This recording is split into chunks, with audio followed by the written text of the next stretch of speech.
Hoping he'll join us because we know he is somewhere amidst DragonCon.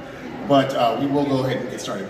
Hi, my name is Dr. Thomas Parham. I chair the Communication Department at Palm Beach Atlantic University in Florida, and I am your host for Brought to You by Vought Industries.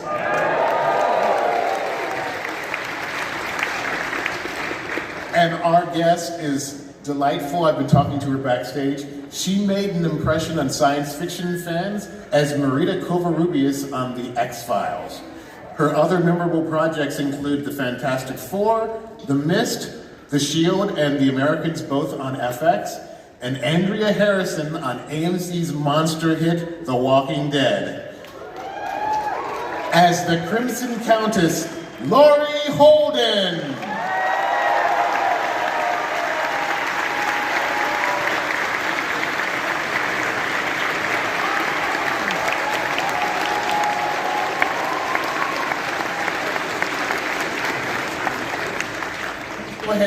Please go ahead and start lining up for questions, but I get to start. And I want to do a rewind to talk about the first time I saw Laurie. She was one of the moles who furnished Mulder and Scully with cool info about stuff on The X-Files. Let's talk about you getting cast in The X-Files because you were just out of school. I was a baby. Well, first of all, before we start, I just want you to know, Laz is somewhere in the building, as you've been told. I hope you're not too disappointed. I want to make this as fun as possible. I'm really grateful to be back in Atlanta. I love it here. I love Georgia. So let's have some fun. So, X-Files. Okay, for any of you who watched the X-Files, I was a baby. I actually have just started watching the X-Files again because I've been invited to do podcasts, and I'm like, oh my God, that was so long ago. I don't even remember, what I did, and then it all came flooding back. But I had just graduated from university, and this audition came up. Marita Covarrubias, special representative to the Secretary General of the United Nations. The name alone, Marita Covarrubias. I thought, okay, wrong casting. They're gonna go exotic. The job description, they're gonna go mid-30s. I was like, I'm never gonna get this. So I show up, I'm as cool as a cucumber because I'm like, well, this is never gonna happen. And I think they liked my level of cool. And by the time I got to my car, after the audition, they had already called my agent and said, she's the girl. So that's how that happened. So, yeah. I have an audience question.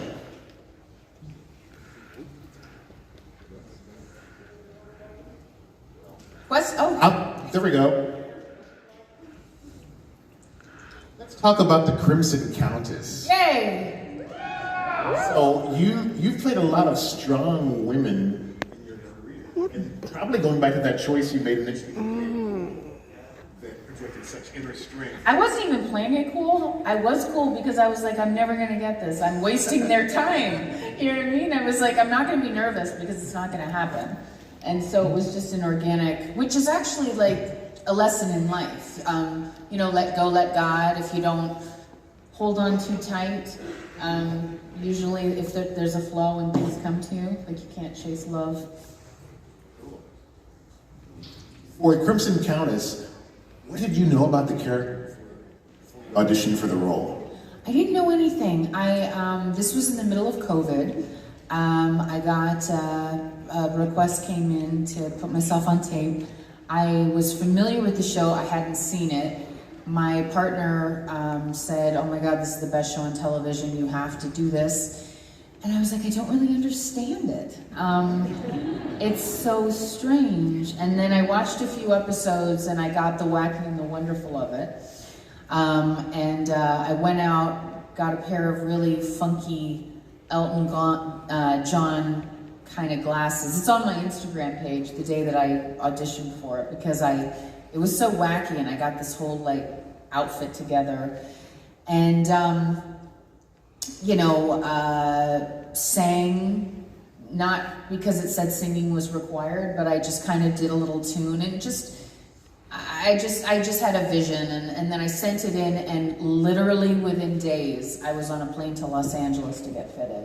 It just happened really fast. So, but I have to say that it was the funnest, the best, the most collaborative. I can't wait for Laz to get here because he is just a prince among men, and I can't sing the praises of that show enough. It's phenomenal. So, very grateful to have been a part of it. Did you draw on existing female superheroes for your characterization of Crazy Countess? No, because, I mean, I know that she's a parody of the Scarlet Witch, but that's just kind of more, you know, the fire coming out of the hands, maybe more of the visual. If anything, she's a cross between, like, Carol Baskin and, you know, kind of Judy Garland later in life. Like, she's an original, you know, she's just got a lot of wonderful, wacky aspects that made her so much fun to play. It was just so great that they brought in the whole chimpanzee element, and that she, you know, lived in a trailer, and that she was making music videos, you know, by herself in, you know, the middle of the country, you know, trying to raise money for the chimp sanctuary. I mean, it's just, and then she was a superhero. And then all the Soldier Boy stuff. So it's a very well-rounded character. Oh, here you go.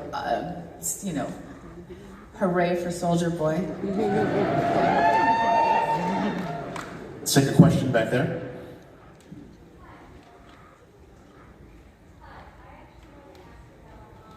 Mike's not working.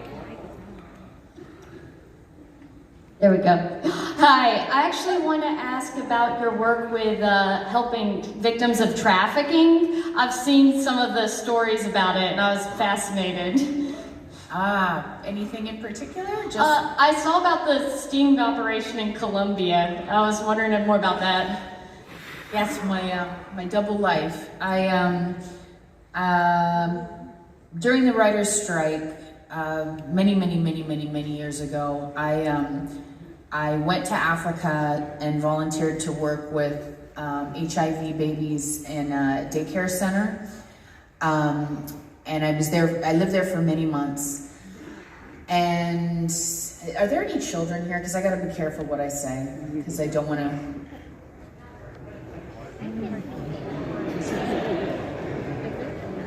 Yeah, I gotta PG how I phrase this. I don't think there are children at a boys panel. When I volunteered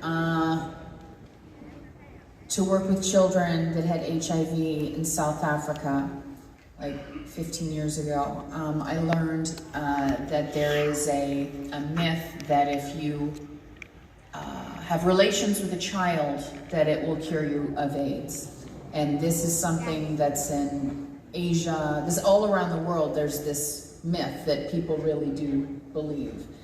And it opened my eyes to not only the children were getting sick, but that there was this huge epidemic of trafficking, particularly of small children. After Africa, I went to Cambodia and I spent a month there trying to get little girls out of the brothels, because that is one of the biggest capitals of the world where sick men go to be with underage children. It became an obsession with me to save these children, because once I was exposed to it, you just can't look away. And it's actually 1,000 times more important to me, this work, than any of the acting stuff I've ever done. But I've been doing this privately for a very long time. My poor parents have been terrified every time I've gotten on a plane, and I've never really talked about it up until a few years ago.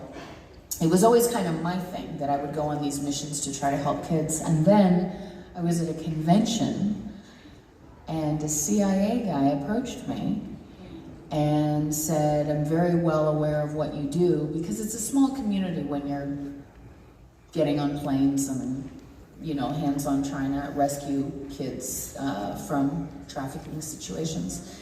And he said, we're part of an art organization called OUR. We're going down to Cartagena. We want to rescue about 55 kids. Are you interested? And by the way, I don't get paid for this. This is like my heart.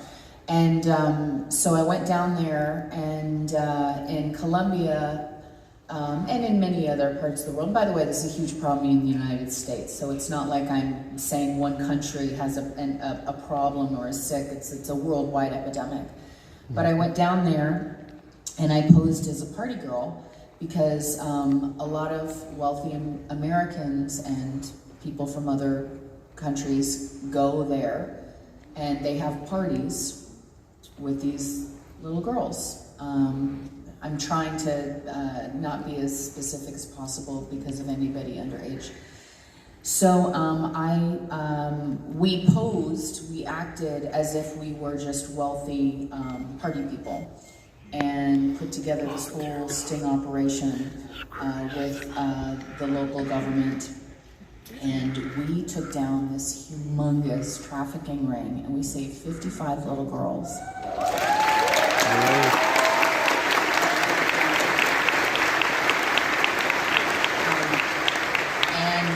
Nightline did a piece on it, and I haven't been able to be hands-on like I used to in that capacity because The Walking Dead blew up, and then all of a sudden I would be at an airport and TMZ would be like, hey, Lori Holden, are you gonna go rescue some kids? So, any sort of cover I had with wigs and whatever I was doing, I wasn't able to get away with. I'm still very hands-on. But not in terms of putting myself in the line of fire like that. But yeah, I think it's wonderful. I go on TikTok. I see this new generation is very aware of what's happening in this world, and I feel like people are very aware of the human trafficking epidemic like never before, and it's a huge problem. And I think just spreading awareness is key, so you can protect the people that you love and do whatever we can to help all these kids. And they're boys too, and they're adults too. There's very different types of trafficking. There's labor trafficking, there's, but when you see these kids that are just snatched up and all over the world, it's just I don't know. I'm happy to continue to be part of a movement to save them. So. Thank you so much for all that you do. Next question. Tom. Hello. Hi. I was wondering, since you mentioned about the X-Files, what's your favorite character in the X-Files? It could be a creature, a monster, anyone in the X-Files. Like, what's your favorite creature, monster, person in the X-Files? I'm kind of curious, because I heard about the X-Files, but I never really got into it. But You gotta watch it, honey. I know that. I know. I was just wondering, what's your favorite, character, monster, creature in the X-Files? Because I really want to look into it. Okay, first of all, you're gonna love the X-Files because it holds up today. It is really cool and really smart and really scary.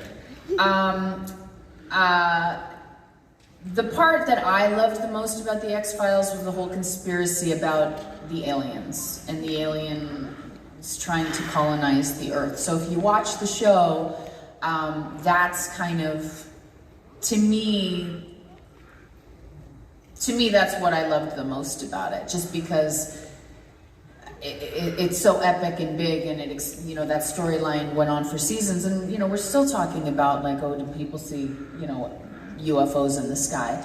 But my favorite character would have to be Scully because she changed an entire generation for years to come because she was smart, she's a scientist, she was beautiful, she was kind, and I think a lot of little girls grew up watching that show and thought, I want to be a doctor, I want to be a scientist, I want to be a leader, I want to help people. And so I think that one particular character was very, very important in the world of television in terms of, you know, putting positivity out for the generations to come for little girls.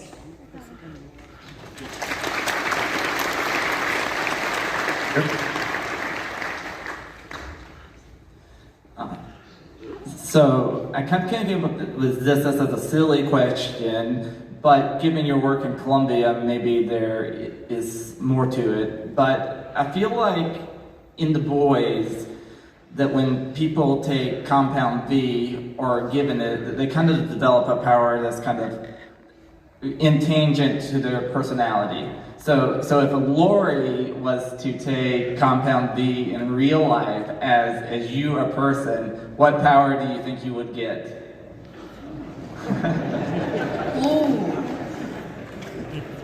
Compound V. I mean, I'm just talking off the cuff here, but if Lori had compound V and I had the ability to be a superhero, I would completely eradicate every single sexual predator and human trafficker. Amen. I would save every single little person, all these people. Like, I would just knock them out. Now I really want compound V. Yeah. But I think Crimson Countess could do that because she just would do her explosion. I think you just need any sort of power and just focus on the target of the bad guys that, you know, that you really want to nail. Yeah.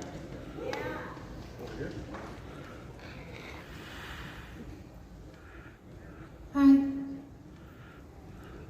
Oh, hi. Hi, Lori. I wanted to ask, so when you did the audition tape, you sung, even though it didn't ask for you to sing. How did it end up you doing Chimps Don't Cry? Because I feel like that's iconic and so funny. It reminds me of the commercials from like, I think it's like PETA, where it's like, every day, a dog in a cage is hungry. In the audition sides, one of the scenes was my scene with Frenchie and Komoko. And all it says is, she presses play on the computer, a video comes up, Chimps Don't Cry. That's all it said, right? So I'm like, what's that? You know? So in my audition, I was like, oh, you know, you want a little peek? You know, and then, you know, for the audition, I press it, she watches, and we go on. So what I did for the audition, I was like, you know, would you like to hear something new? I pressed it, and then I was like, chimps don't cry, chimps don't cry, chimps don't cry. Turn us this, it's a smile. I forgot the rest. Something about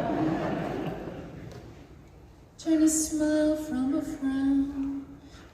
I don't remember, but I riffed it, and then I don't know if that was the beginning of them realizing that they needed to write musical numbers, or if that was already happening. But then after I got cast, I had to fly to Los Angeles, and it was like a 2.5 month process of them building my superhero costume. And then a week before, I mean, it was huge. Every week I had to go in because they were measuring me and computer imaging to get this like saran wrap of leather on me. And then a week before we finished this long process, and I don't live in Los Angeles, so I relocated for them just to build my outfit. They were like, oh, by the way, can you sing? Because we have you doing like 2 numbers in the show. And I was like, I haven't sung in my adult life. I mean, I kind of riffed, which I don't remember now, on the audition, and I think I did something for a charity event for the X-Files once, but this is not, and they're like, oh, it's, no big deal or whatever. And so I immediately went and got a Broadway coach and said, I have no idea what they're gonna get me to sing, but I wanna be ready because I don't sing. And thank God I did that, and just twice a week we just sang anything, everything. And because I only got those songs about a week before I had to perform them. Can you imagine? Can you imagine? So it was like, I got this coach to just make me confident and to free up my voice so that when these big epic numbers came, I was able to do them. But at first when I heard them, I was like, is this a joke? Like, there's no way. But I said to them, through my agent, I said, here's the deal. I'm gonna give it my best shot. If it doesn't work, if you don't like it, you can dub me in post. All I can do is try, because they didn't even ask if I could sing when I got cast. But then it was amazing because I fell in love with singing, and I realized like, wow, this is something that, it opened up a whole world of creativity. And to me, it's like one of my favorite roles ever. And singing with the Monkees and performing American Sun. I mean, I just, I feel so lucky that I was pushed outside of my comfort zone and discovered that little talent I didn't know I had. Now, I'm not bragging, I'm not saying I'm a great singer or anything, I'm just saying, I didn't even know if I could sing at all, so I'm glad it worked. That's a really good explanation. I also just wanted to say thank you for coming to Georgia and coming here. I know you filmed The Walking Dead. Actually not my grandparents, my great aunt lives around that area, so I used to go there all the time as a kid. So I'm like, Georgia. I love Georgia. I love Georgia. From the second I get off the plane, maybe it's because I was here for so many years. I love the people. I walk up, Peachtree. I love going around the park because when I shot The Walking Dead, I used to get on my rollerblades and would do laps around the park. I don't know, I could live here easily. I love it here so much. So, yeah, you guys are just the sweetest. Everybody's so kind here. Yeah, I love it. And the food. Good morning. Hi. Hi. So one of the things that I like about The Boys, it's a really dark, heavy, oppressive show, but they managed to punctuate it with these moments of levity and humor to kind of break it up. With that in mind, what was it like to prepare your scene with Seth Rogen? Oh, come on. Oh, This is you prepare for a ridiculous. scene like that. I don't know. I mean, it's also that's just goofy, I think what I love about The Boys, and there's so many things I love about the Boys, is that I just feel like you can be so creative and you can really go outside your comfort zone and there's no judgment. Yet, nobody's like, oh, that's too much, because there's no such thing as too much on that show.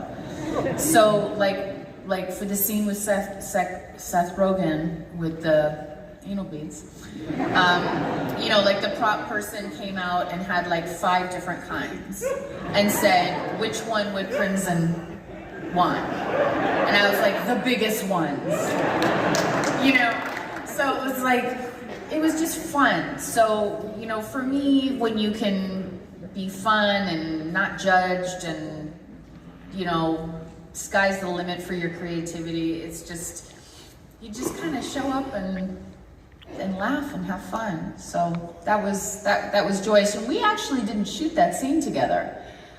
He actually did his bit after me. So I was doing that to somebody reading on a monitor. And then he was superimposed in, and the thing that we're all kind of mystified and amazed about is that our tempo rhythms are so perfect with one another. Like the way that he was and the way that I was, it's like I have to be like, was he in the room? Like, was he there? Like, because we gelled so well comedically.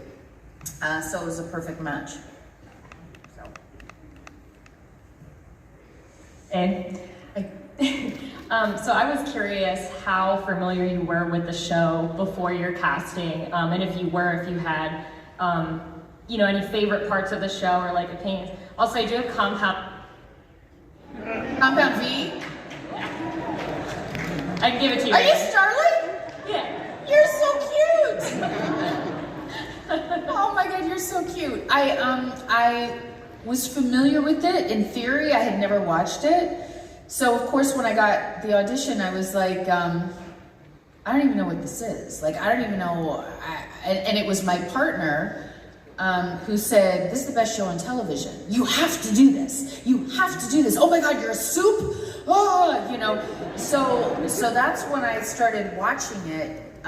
Because I didn't even understand the patina of it, the tempo rhythm. I was like, I don't understand. I'm a superhero, but I'm with monkeys. Like I don't know. So then when I started watching the show, I just watched a few episodes just to kind of get me into the groove of the tone. And then I binge watched season 1 and season 2 twice, and read the first 2 compendiums. So I was pretty versed in all things The Boys. What I love about it, I don't even know where to start. There's so much that I love about it. I think the acting is superb. I think that it's incredibly smart. I love that it makes you feel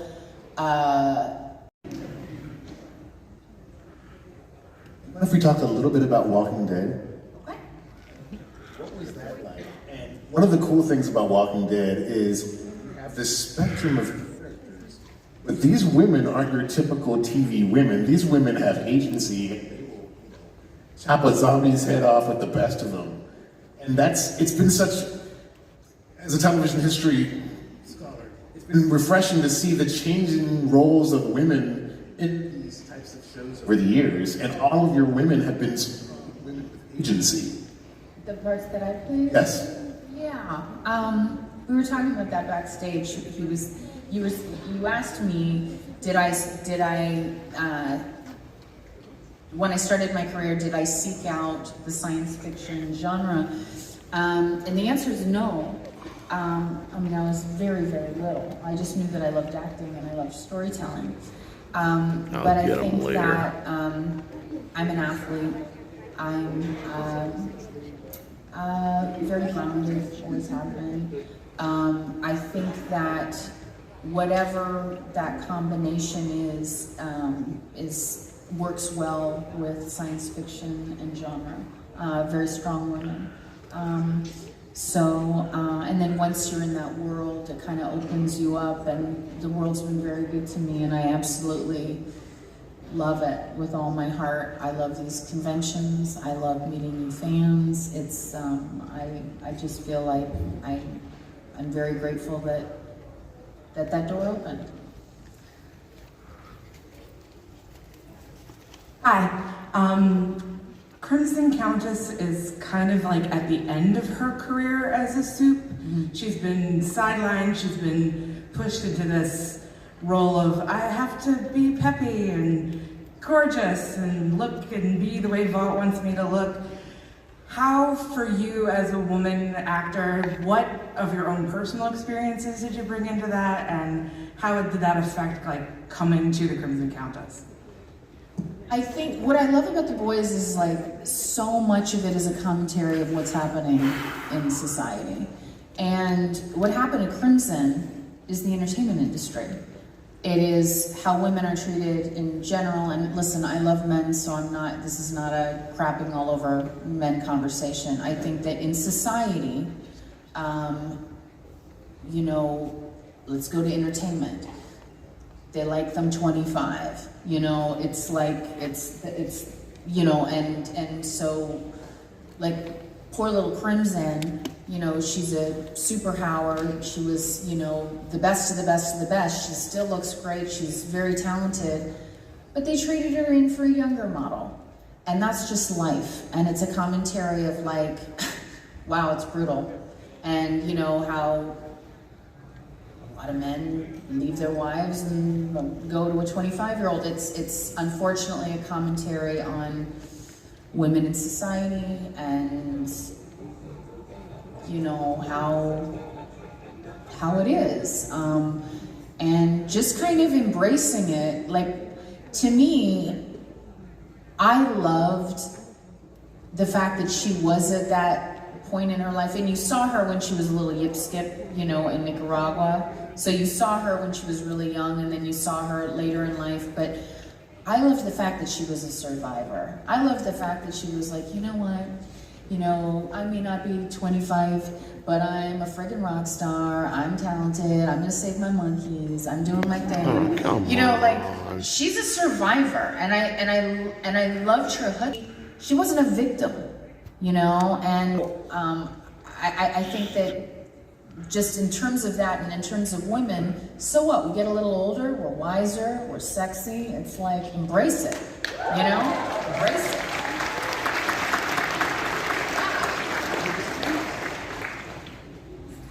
Over here. Hi. So part of the reason that most of us really like The Boys is that there's a lot of messed up things in the show. My specific favorite thing is the downfall of the Deep and the whale scene, just because it's so just like, this is not your average TV show. So I'm just curious what your favorite slap on the face, this is not what you'll find on ABC kind of scene is. Favorite? Yeah, I gotta be careful with that, because then it's like, Laurie Holden's favorite scene is the termite. You know, it's like, don't read too much into it. I don't have a favorite. I do have to say that nothing shocked me more than that termite scene. And it was really funny on Twitter the other day. They were tweeting about how they were so shocked about what they were doing in season 4, and I was like, really? After the termite, really? Like, where can you go from there?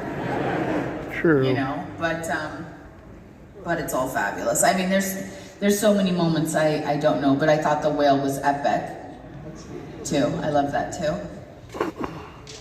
It's Starlight again. How many people are dressed up like boys characters here? I want to see all your outfits. Stand up, I want to see you.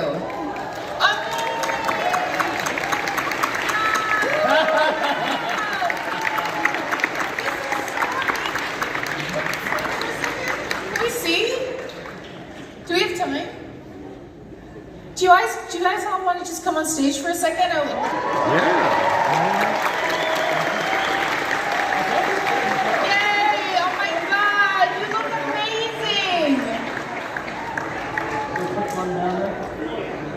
Okay, this is seriously cool. And by the way, Noir was like one of Crimson's best friends. Gosh, you guys look so amazing. Look at me! Okay, I celebrate you guys. How amazing do they look?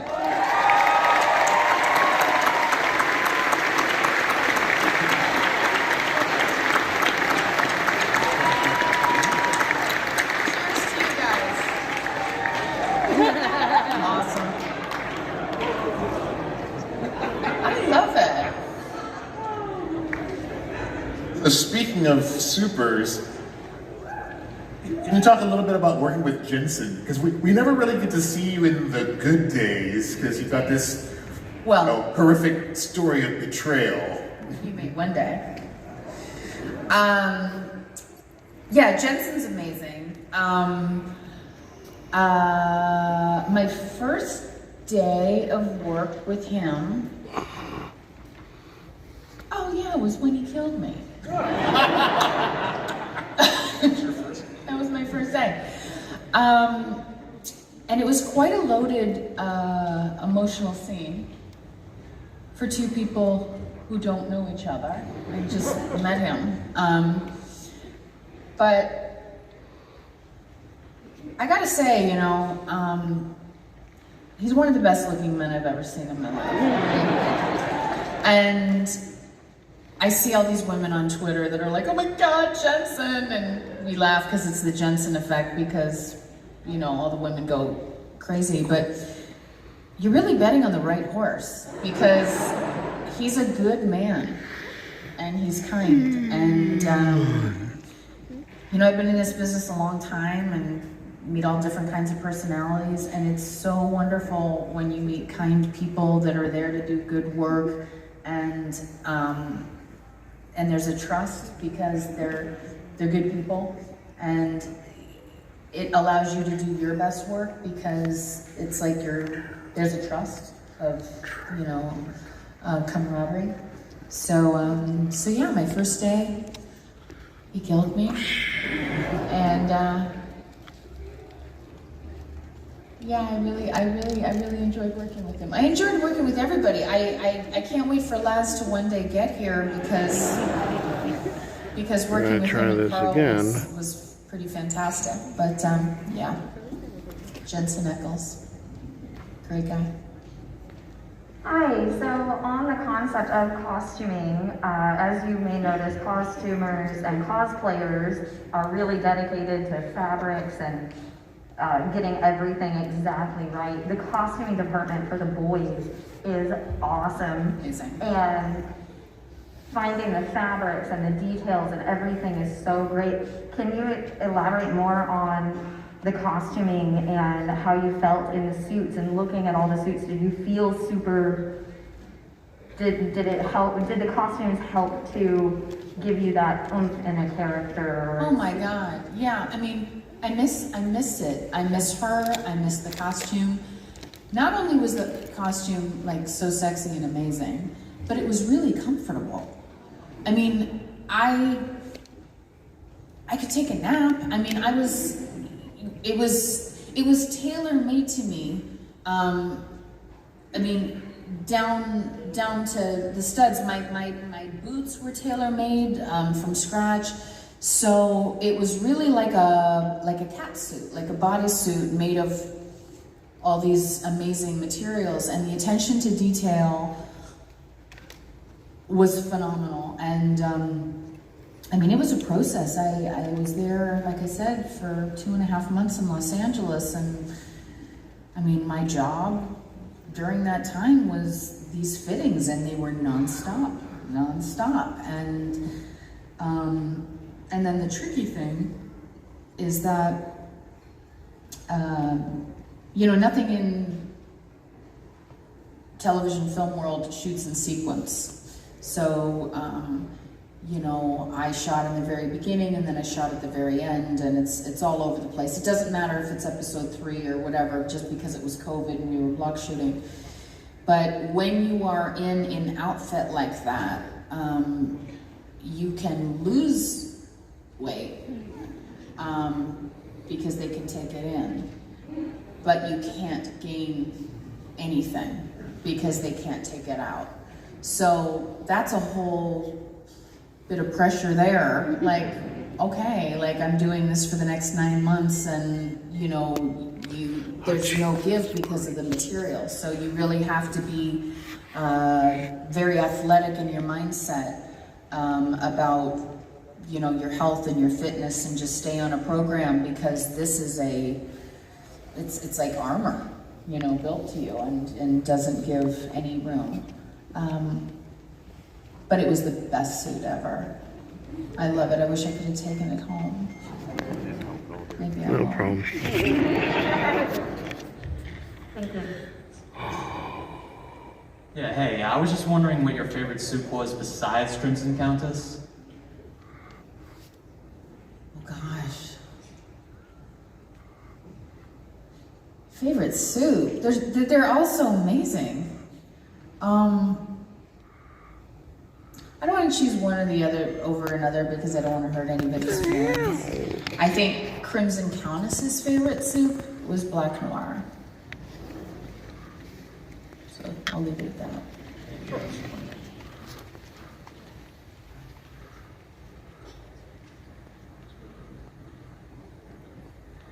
So I feel like a large part of The Boys is that the superheroes were like, sometimes they're actors, they're not necessarily like superheroes who do good, even though Crimson Countess does activism and is a complex character.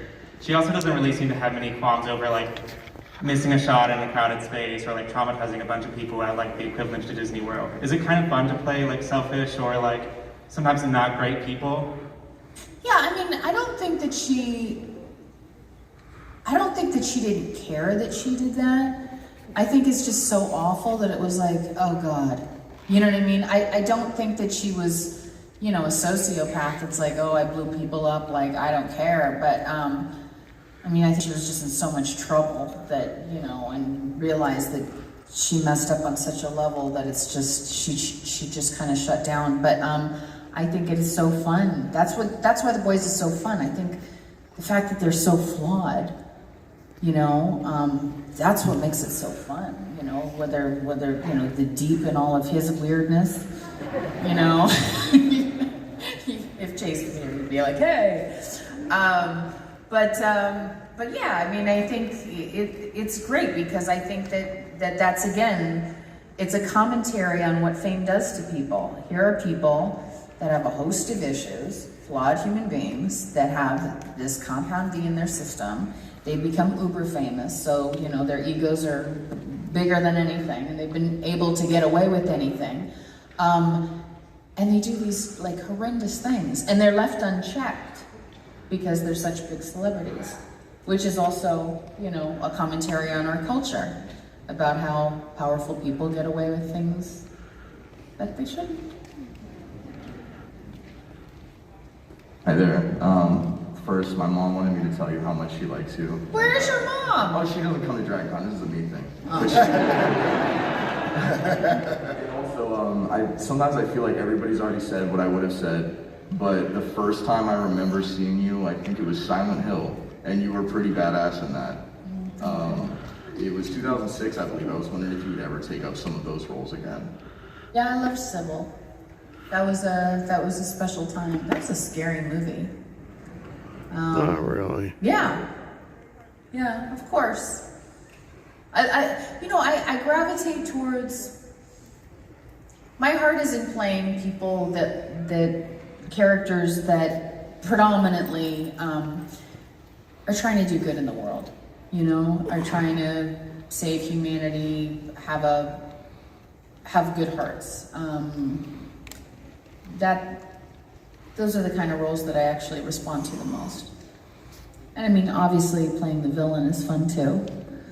But yeah, I love playing strong women that have integrity and are formidable.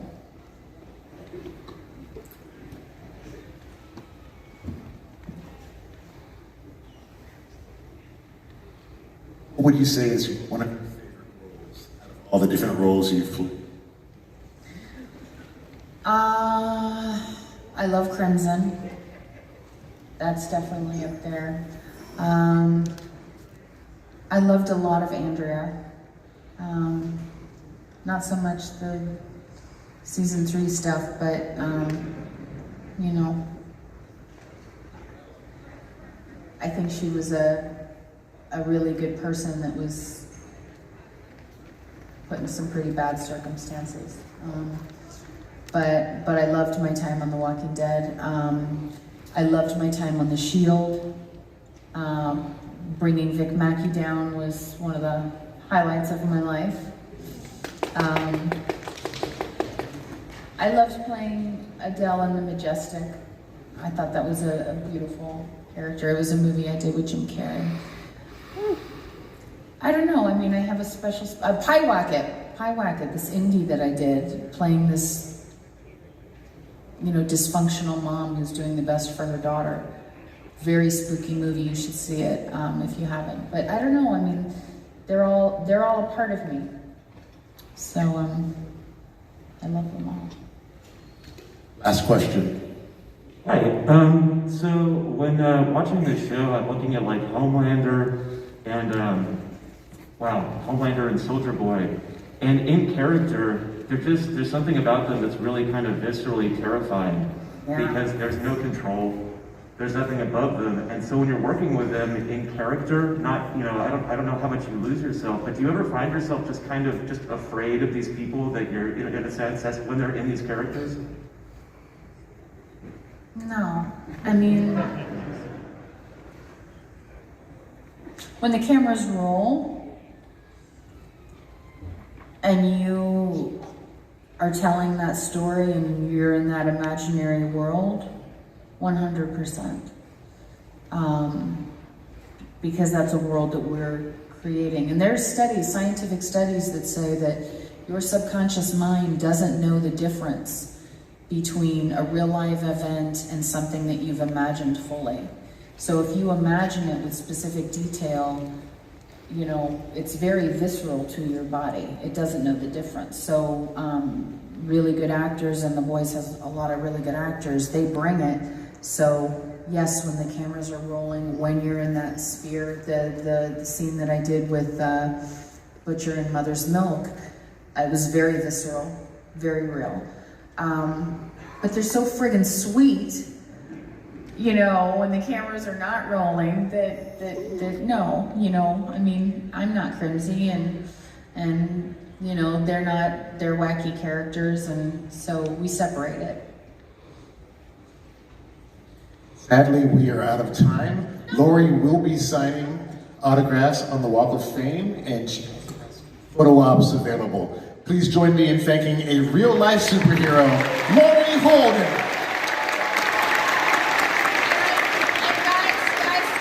Hold on, put me in. And I know that Laz is in the building. So he may not have made this one, but we're gonna have other panels. He will be there. He's such a kind man. He's so smart. So you will not be disappointed, and I hope you had a good time on this one.